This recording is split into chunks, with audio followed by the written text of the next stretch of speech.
Hey Joe mga kabayan! Welcome back to my channel! I know this is not the first time na gagawin ko to dahil mag-aahit tayo ng palbas. Ang ganda nitong pang-ahit na to. Matagal siyang malubat. Dati kasi araw-araw ako nag-aahit.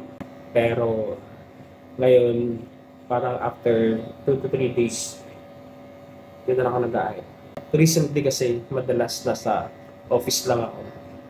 So, tsaka pag mag-site visit ako, medyo madalian lang. Pero pag mag-i-stay ako ng mga 1 hour or 2 sa reception, kailangan kong mag-ahit.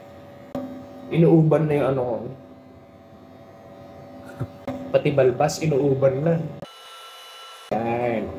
Then na. Ganyan lang kabilis. Sa mga gusto na ako ay nag-aahit, ayan na, para sa inyo. Sa mga gusto naman na ako ay may balbas, pasensya na po. Dahil kailangan ko talaga mag-ahit.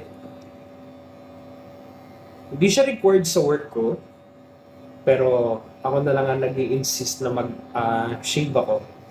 Kasi ang pangit na pag maningit ako sa mga concierge agents namin na receptionist kung bakit hindi sila nakapag-ahit. Tapos ako rin naman, hindi nag-aahit.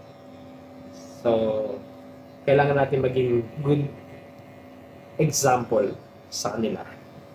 Ayun lang. Thank you. Bye-bye!